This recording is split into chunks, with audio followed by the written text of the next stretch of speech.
Now to the devastating fires in Los Angeles, and they're not over yet.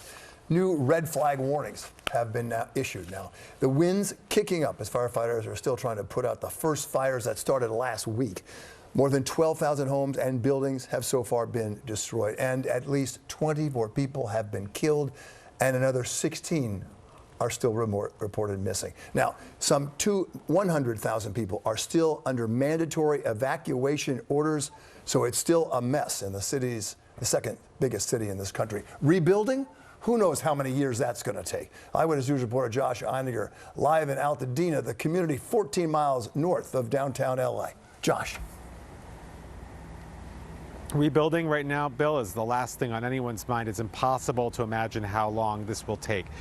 Just look at this damage. We're on a corner here. This, I believe, was 3 or 4, maybe 5 individual small businesses, but I don't know because everything is burned beyond recognition. Clearly, people lost everything in terms of their business, their investment here. There's a car in front that they couldn't get out of the way. Across the street, there's a gas station that is burned beyond recognition almost. Next to it is a church. This is a road called Altadena Drive. It goes right through the center of Altadena. We drove it, and for almost 2 miles, there was nothing but destruction. Under a vivid blue sky, Altadena is nothing but gray.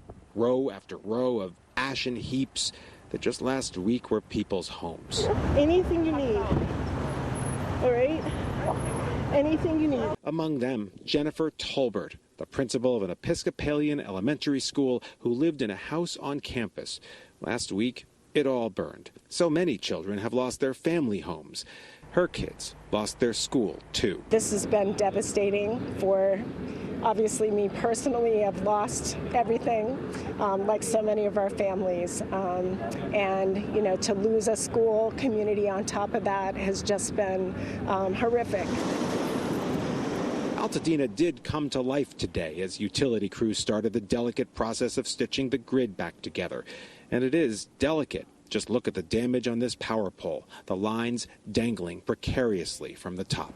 The work is beginning now to get power restored to this community, and that'll clearly take some time. But imagine how much longer it'll take for people to actually live here again. At this one intersection, there's a lot of activity, but when you look beyond the pavement, every single corner of this intersection, every house is flattened. The Eden fire, which caused this devastation, and the Palisades fire closer to downtown LA are the second and fourth most destructive fires in California history.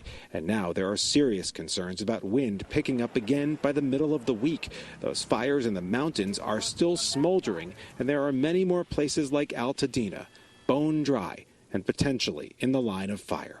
As the winds pick up, please stay safe. Please heed the call to evacuate should you receive that. And remember to heed all public safety guidance. Back here, the mountains back there still have a lot of fuel left to burn, and the fires are still smoldering. You may not see smoke and see flames, but just under the surface, they're there, and that's what they're so worried about.